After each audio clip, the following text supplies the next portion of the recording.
Hello, YouTube. Today I'm going to interview Jamil from the Eastern Arts Dojo, and we're going to ask him a few questions. He's an astounding martial artist, and today we're going to just see how it's like to be a martial artist. Hi, my name is Jamil Perez.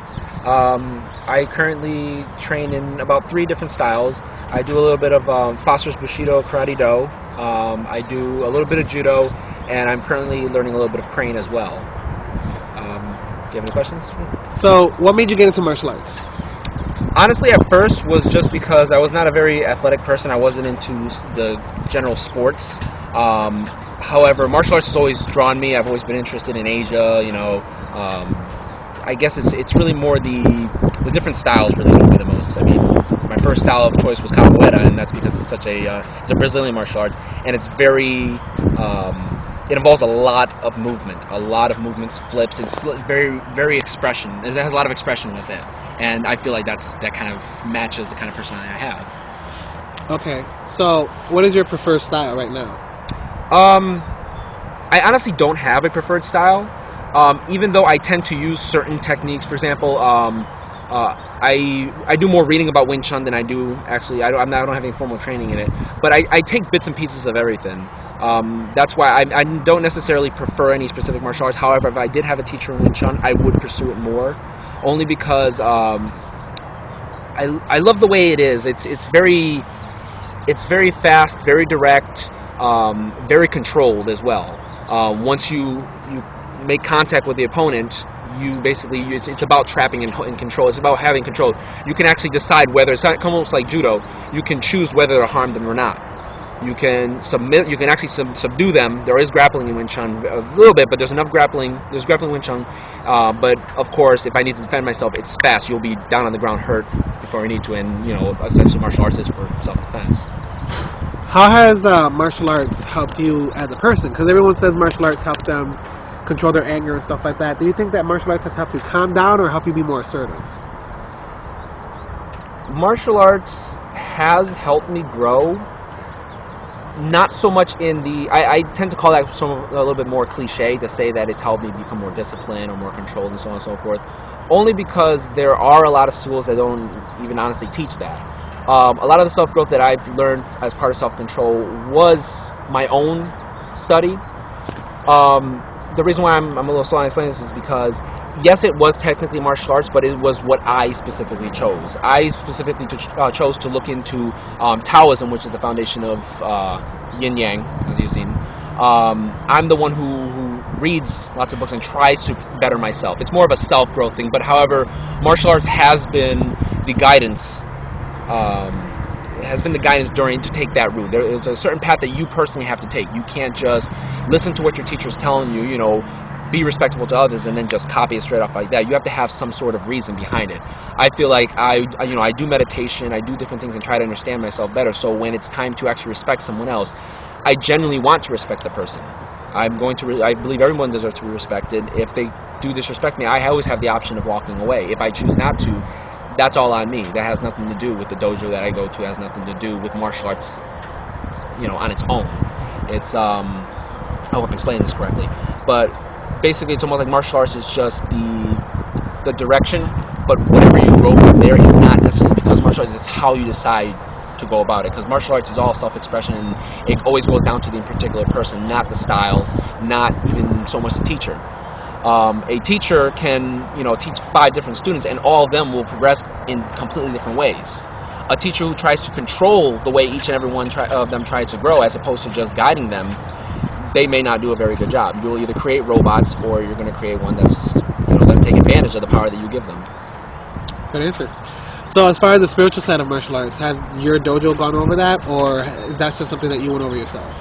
I do most of it myself. However, Sensei Foster, who was interviewed in one of the other videos, he's no exception to talking about stuff. I find Professor Foster to be very down to earth, and it's very hard to come by a teacher that doesn't have sort of a superior complex. Now, of course, everyone has an ego, definitely, but I feel like the answers that I hear from Sensei Foster with certain issues, even common issues, tend to be very profound, very accepting. it's almost as if there. I mean, he admits to, of course, getting angry once in a while. He's human just like anyone else. But his approach towards dealing with certain things that would normally upset someone else, very mature, very respectable, and he doesn't tend to lose that inner peace. He doesn't let other things externally take away that peace from him. And I find that, especially with UFC becoming so popular, people being more interested in the ground and pound of martial arts, that's very hard to come by nowadays, especially in the Western. Cool. And what exactly is Crane, and how does that differ from Shonin-ryu karate or Bushido karate?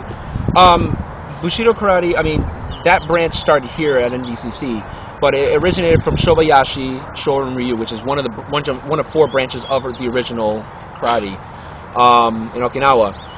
However, even though Okinawa was taken over Japan, that style is more towards Japan. Crane is more kung fu. Kung fu comes from China. They've been known as some separations. There's soft style and hard style martial arts. Crane tends to be more fluid. If you look at our forms with Shorin Ryu, it utilizes our energy to, for example, board breaking, as you can see. The spiritual side of it basically is you're channeling your energy to your fist and locking that energy there. So when you strike, you can use this as a weapon. That's why if I were to channel my energy and strike hard the same way I would strike a board, when I hit somebody, I would damage their outer skin, their bone, and so on and so forth. Kung Fu, on the other hand, flows with the energy. They believe that energy is not to be locked, it needs to be continuously moving. So the movements in Kung Fu, a majority of them are very channeling energy and striking. So when the energy strikes the opponent, it actually attacks them from the inside out. The energy, they're being attacked on the other, that's why they get a lot more internal damage, whereas hard style, which is more Japanese, not all, there's a little bit in both, of course, but as far as karate goes, compared to Kung Fu, in that sense, Kung Fu is more fluid. They both have their strengths. I mean, one who learns both karate and Kung Fu would be much more skilled than someone who, only sticks to one style. Granted, I don't want to rant, but even then, with focusing on one style, I'm not against people who favor one particular style because there's a reason why that style draws you in. But I do, however, believe that people should be open to sharing and listening about other styles. You don't necessarily have to adapt that style. You don't. If I prefer Wing Chun, for example, I don't necessarily have to study martial arts. To study karate just to be a good martial artist. Ip Man, for example, Bruce Lee's teacher, specialized in Wing Chun, and he was a great teacher. I'm not saying this because of his movies only. I read a lot of books. He was a very profound martial artist and one of the most respected martial artists in history. And he favored one style. But then you got Bruce Lee, who decided to branch into different styles, each to each his own. And even Ip Man said it's more about the person, not the style. Exactly. And that's even more powerful there because he did not favor his Wing Chun as a superior style. He just knew what he liked and he knew what he excelled in. He was good at Wing Chun. But just because he was good at Wing Chun does not make Wing Chun the superior style.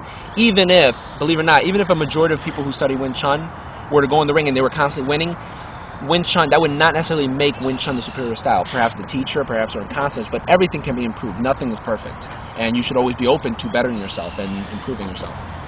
Okay, so how long have you been doing martial arts? Roughly 3.5 years, actually. I just started with Sensei Foster here. I slowly adapted to judo, and ever since I started martial arts, I would come home and I would practice my forms in karate and whatnot.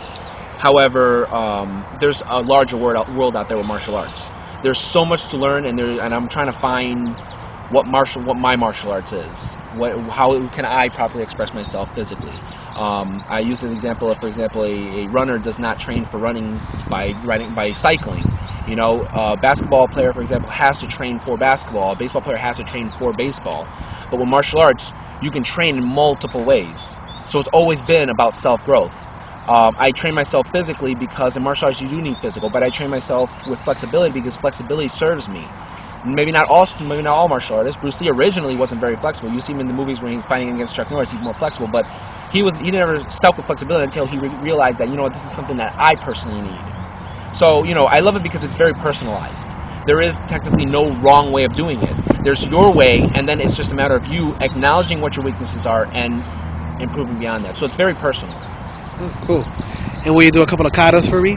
Yeah, I'll just for instance. Alright, that'd be awesome. Okay, Alright. You can see the difference between Kung Fu and karate. Alright, cool. Okay.